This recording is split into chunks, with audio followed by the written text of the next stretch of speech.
And ఇప్పుడు మన Mowgli మాటలు వినేద్దాము. రోషన్ కనకాల ఇప్పుడు మాట్లాడతారు. అందరికీ నమస్కారం. ముందుగా ఇక్కడికి విచ్చేసిన మీడియా మిత్రులందరికీ నా హృదయపూర్వక నమస్కారాలు. అండ్ నాలాగా సినిమాని అభిమానించే, ప్రేమించే ప్రతి ప్రేక్షక దేవుడికి నా శిరస్సు వంచి నమస్కరిస్తున్నాను నేను. సో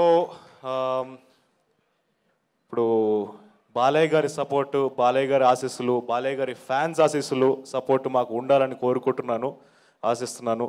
అలాగే Rana, you been a torch bearer for our industry. ఏ చిన్న సినిమా వచ్చినా కూడా దాన్ని ముందరకు తీసుకెళ్ళడానికి you always been in the front. So thank you so much for supporting me and standing for me. It really means a lot. నా పేరు రోషన్ కలకాల అండి. నాకు సినిమా అంటే పిచ్చి అండ్ యాక్టింగ్ అంటే ప్యాషన్. కానీ ఈ ప్యాషన్ ఉన్నంత మాత్రాన జరిగిపోదు. సో ఎవరైనా సినిమా తీసే వ్యక్తి ఉండాలి, చేయగలిగిన వ్యక్తి ఉండాలి. అండ్ అలాగే ఒక అద్భుతమైన స్క్రిప్ట్ని, ఒక స్క్రీన్ ప్లేని నాకు తీసుకొని వచ్చి నన్ను నమ్మి ఈ సినిమాని తీసినందుకు thank you darling. Sandeep, love you so much for this. And తీగలిగిన యాక్చువల్గా అయితే సందీప్కి కొన్ని రోజులుగా చాలా టెన్షన్గా ఉండింది. తన గుండెని తన గుప్పెట్లో పెట్టుకొని ఉన్నాడు. మేము కూడా చాలా టెన్షన్లో ఉన్నాం. మా గుండెని, మా కిడ్నీని కూడా గుప్పెట్లో పెట్టుకొని ఉన్నాం మేము. సో అండ్ సినిమాని ప్రొడ్యూస్ చేసి మమ్మల్ని అందరినీ సపోర్ట్ చేసుకున్నందుకు విశ్వప్రసాద్ గారు thank you so much sir. చాలా డిగ్నిటీతో ఇక్కడ వరకు తీసుకొని వచ్చారు సినిమాని. It really means a lot. And మేము ఏ ప్రేమతో అయితే ఈ సినిమాని చేసామో అదే ప్రేమతో మా cost and crew every person అలానే చేశారు. సో మా రమామారుతి గారు తన విజువల్ గ్రాండ్యూర్ని బయటకు ఇచ్చారు. అండ్ కాలభైరవ తన మ్యూజిక్తో మా సినిమాని ఎలివేట్ చేశారు. అండ్ మా ఎడిటర్ పీకే తన పేరుకు తగ్గట్టు అనవసరమైన షార్ట్లు కానీ సీన్లు కానీ భలే పీకేశాడు.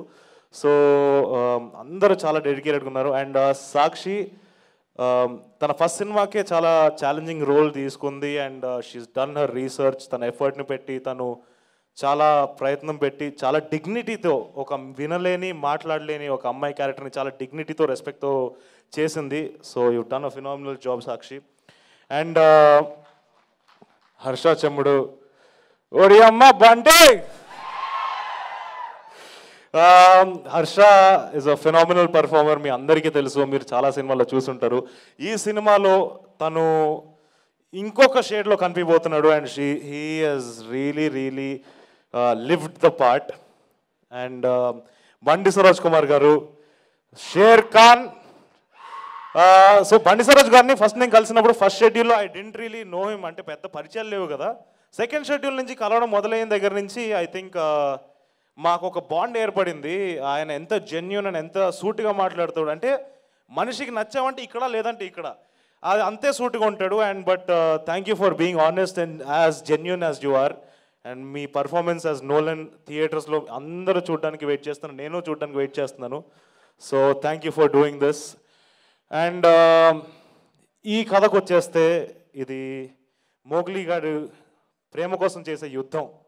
అండ్ మనందరి జీవితాల్లో ఏదో ఒక యుద్ధం ఉంటుంది. యుద్ధం అంటే ఏదో ప్రాక్టికల్గా కత్తులు, కటారాలు, గన్లు పట్టుకొని చేసే యుద్ధం గురించి మాట్లాడట్లేదు నేను. మన మానసిక యుద్ధం, మనలో మనం చేసే యుద్ధం. అండ్ ప్రతి మనిషి లైఫ్లో తన ప్రేమ కోసమో, తన ఉద్యోగం కోసమో, తన ప్యాషన్ కోసమో, తనకి ఉండే సెల్ఫ్ రెస్పెక్ట్ కోసమో ఒక యుద్ధం జరుగుతూనే ఉంటుంది. అండ్ మనందరి లైఫ్లో ఏం రాసిపెట్టి ఉంటుందో ఎవ్వడికి తెలియదు. కానీ దాన్ని నచ్చినట్టు మార్చుకోగలుగుతాం, కావాల్సింది లాక్కొని తెచ్చుకోగలుగుతాం. అండ్ ఈ ప్రాసెస్లో మనం జనరల్గా డిస్కరేజ్ అయిపోతూ ఉంటాం, చాలా డిసప్పాయింట్ అయిపోతూ ఉంటాం. చాలామంది మనల్ని డిస్కరేజ్ చేస్తారు. బట్ ఆ క్షణంలో మనం గట్టిగా నించొని పోరాడాలి, మనల్ని మనం నమ్మాలి. అండ్ నాకు ఒక చిన్న హంబుల్ రిక్వెస్ట్ ఉంది, ఒక చిన్న సిన్సియర్ రిక్వెస్ట్. మీరందరూ ఈ మోగ్లీ గారు చేసే యుద్ధంలో తోడుండాలి. అండ్ మీరందరూ ఈ మోగ్లీ గారిని గెలిపించాలి. So thank you so much. December 13న థియేటర్స్లోకి వచ్చి మమ్మల్ని సపోర్ట్ చేసి ఎంకరేజ్ చేస్తారని నమ్ముతున్నాం. చాలా ప్రేమతో కష్టపడి చేసాం ఈ సినిమాని. So thank you so much. Thank you so much, Roshan Kankala. Wishing you a big blockbuster with Mowgli. Thank you so much.